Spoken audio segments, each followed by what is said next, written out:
pessoas! Esse vai ser o primeiro vídeo da série que eu gosto de chamar de Sobreviver na Faculdade de Medicina, que vai contar com algumas dicas que eu gostaria de ter ouvido ou que eu cheguei a ouvir no início da faculdade e durante o curso. São dicas especificamente voltadas para alunos de medicina, mas que talvez alunos de outros cursos também possam se beneficiar. E nesse vídeo eu gostaria de trazer algumas das minhas principais fontes de bibliografia durante o curso.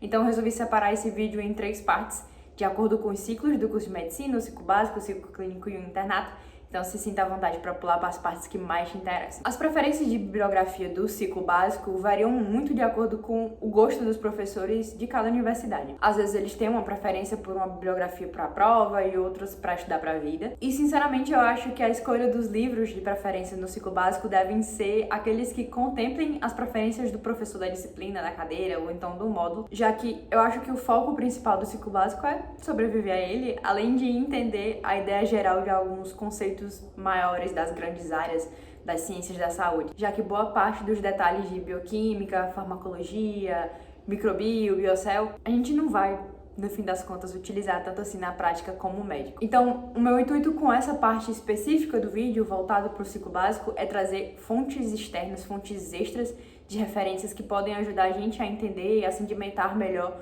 os conceitos gerais e essenciais de fisiologia, anatomia, de biocel, de bioquímica. Então, você não vai me ver falando da Silverthorne, do Guyton, do Sobota e por aí vai. Então, no meu ciclo básico, para entender melhor alguns conceitos que eram mais difíceis de ser compreendidos e para ter um panorama geral desses assuntos do ciclo básico, eu usei muito os vídeos do professor Sérgio Araújo para farmacologia, que estão disponíveis no YouTube e são excelentes. Ele tem uma didática incrível. Também usei muito o canal do Ninja Nerd Science, que é um canal que aborda desde anatomia até conceitos de farmacologia e muito fisiologia. É um canal em inglês, mas se isso não for um impedimento para você, eu super recomendo, já que lá ele faz vários desenhozinhos e esquemas para tentar explicar melhor pra gente alguns conceitos. Usei também bastante o canal do Geek Magics, mais voltado para a parte do estudo da semiologia. Também, novamente, é um canal em inglês, mas super recomendo. E fora desse contexto de videoaula, eu também já cheguei a usar o Histology Guide para ver exemplos de lâminas para a parte de histologia e o banco de questões da Sanar,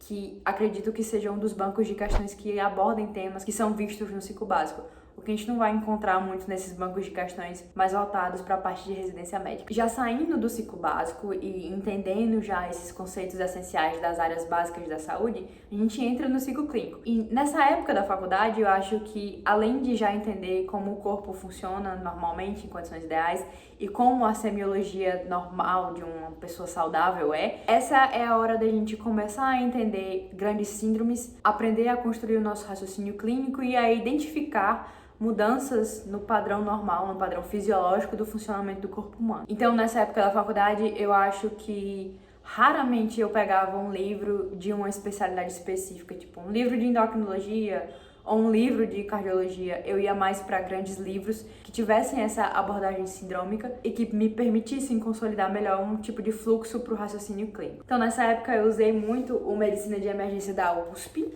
que é esse aqui, ótimo livro. Esse livro tem grandes síndromes e ele pode ser usado já no ciclo clínico, eu usei mais no internato, mas ele já traz um bom apanhado sobre história natural da doença, investigação laboratorial, achados clínicos, achados no exame físico e diagnósticos diferenciais, além da parte que a gente começa a ver mais no internato, de tratamento, de posologia, de fluxograma mais certinho de atendimento.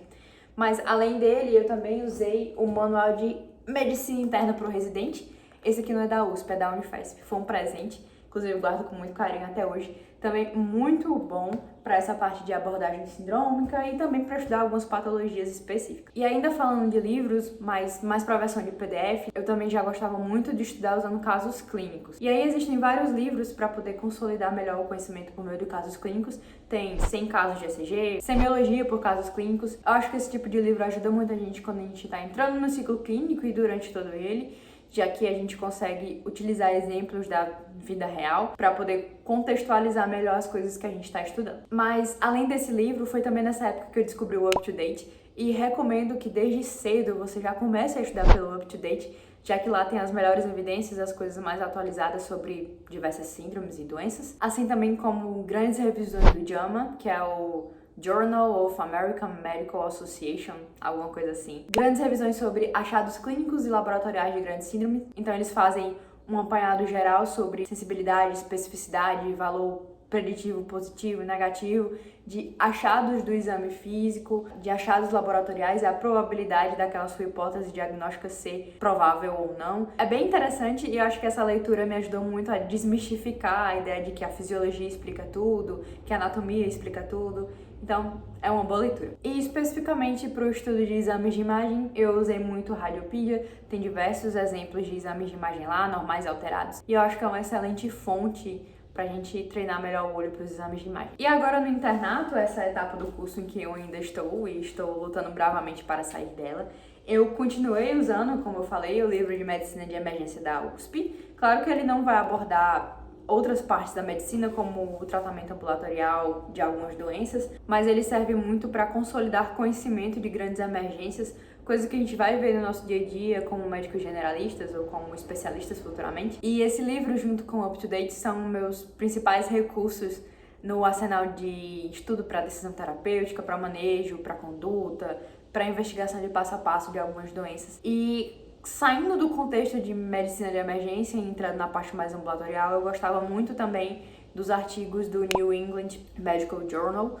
e também de diretrizes de diversas sociedades das diversas especialidades médicas que a gente tem. Falando especificamente do New England, tem uma assinatura gratuita que te permite ler um artigo por mês. Então, eu acho que vale muito a pena pra gente que é aluno e tá começando a sair do mundinho dos livros para entrar nessa parte de artigo e de atualização. Além de usar o Up to Date, ver esses artigos do New England, seguir o Choosing Wisely, que é como se fosse uma campanha de medicina baseada em evidências e boas práticas médicas também, foi muito importante para consolidar certos conhecimentos atuais agora no internato. A Choosing Wisely não é exatamente um livro, não é exatamente um site de artigos, mas de vez em quando eles colocam algumas recomendações com grandes sociedades médicas para uma boa prática médica. Outro recurso que eu usei bastante agora no internato foi o banco de questões do Estratégia Med, do qual eu já falei em um vídeo que eu vou deixar linkado aqui em alguma parte, justamente para treinar o conhecimento que eu adquiri, mas também para treinar para as provas de residência. E um recurso que a gente não fala muito e que não é exatamente tradicional são os podcasts na área médica. Eu hoje ouço muito o Teleclinicagem, mas também existem outros podcasts bem interessantes, como o The Curbsiders, que é para clínica médica também, mas é em inglês.